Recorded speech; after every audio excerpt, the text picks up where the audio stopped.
అండి అందరికీ. మనం ఇప్పుడు వరంగల్లోని నాగేశ్వర ఆలయానికి వచ్చాము.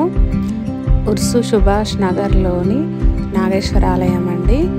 ఇది చాలా సంవత్సరాలుగా స్వయంభూగా వెలిసాడు.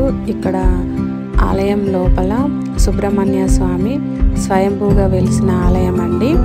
ఇది చాలా ప్రత్యేక మహిమ గల ఆలయం అంట. మా ఫ్రెండ్ తీసుకొచ్చింది నన్ను ఇక్కడికి. ఆలయం బయట ఆవరణం చూస్తున్నామండి మనము. ఇక్కడ చాలా జంట నాగులు ఉన్నాయండి చెట్టు చుట్టూరా. చెట్టు మాత్రం చాలా పెద్దగా ఉందండి. ఒక నాగుల పంచమి, నాగుల చవితే కాకుండా చాలామంది భక్తులు ప్రతిరోజు వస్తూ ఉంటారంట. పాలతో అభిషేకం చేస్తారంట. ఇక్కడ శ్రావణ మాసం కాబట్టి చాలామంది భక్తులు వచ్చారండి. మేము వచ్చిన టైంకి భక్తులు కొంచెం తగ్గిపోయారు. మాకు చాలా లేట్ అయిపోయింది. టెంపుల్ లోపల సుబ్రహ్మణ్య స్వామి కొలువై ఉన్నాడు. టెంపుల్ లోపల చూపించడం వీలు కాదు కాబట్టి ఇక్కడ బయట ఆవరణం చూపిస్తున్నాను. ఇక్కడ చూడండి ఎంత పెద్ద వృక్షం ఉందో. ఆ వృక్షం చుట్టూరా జంట నాగులు చాలా ఉన్నాయండి. జంట నాగుల విగ్రహాలు చాలా ప్రతిష్ఠింపబడి ఉన్నాయండి. అందరూ వాటికి పాలాభిషేకం చేస్తున్నారు. అది మీరు స్వయంగా చూడొచ్చు. మీకు వీలైతే వరంగల్లో ఉన్నవాళ్ళు, వరంగల్ చుట్టుపక్కల ఉన్నవాళ్ళు చాలామంది వెళ్ళి దర్శించుకోండి.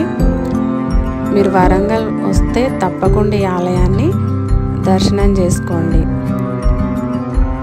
చాలా మహిమ గల ఆలయం అని విన్నాను.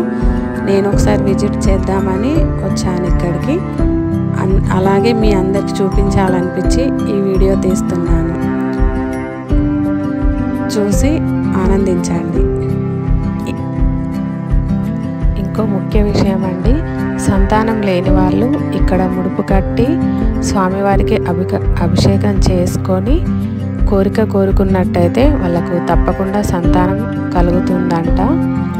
ఈ చెట్టు చుట్టూ మీరు చూడొచ్చు చిలుకలు, ఉయ్యాలలు ముడుపు కట్టి ఉన్నాయండి. సంతానం లేని వాళ్ళు తప్పకుండా అభిషేకం చేయించుకొని ముడుపు కట్టి మీ కోరిక ఆ స్వామివారికి తెలియజేయండి. తప్పకుండా సంతానం అనేది కలుగుతుంది. నాకు ఇంత మంచి టెంపుల్ని చూపించిన మా ఫ్రెండ్ కవితకి నా హృదయపూర్వక కృతజ్ఞతలు. ఈ వీడియో మీకు నచ్చినట్టయితే లైక్ చేయండి, షేర్ చేయండి, మా ఛానల్ని సబ్స్క్రైబ్ చేసుకోండి. Thanks for watching. ఇట్లు మీ రాజా తేజ. మరిన్ని వీడియోస్ కోసం మా ఛానల్ని సబ్స్క్రైబ్ చేయండి. సర్వే జన సుఖినో భవంతు. థ్యాంక్స్ ఫర్ వాచింగ్ అండి.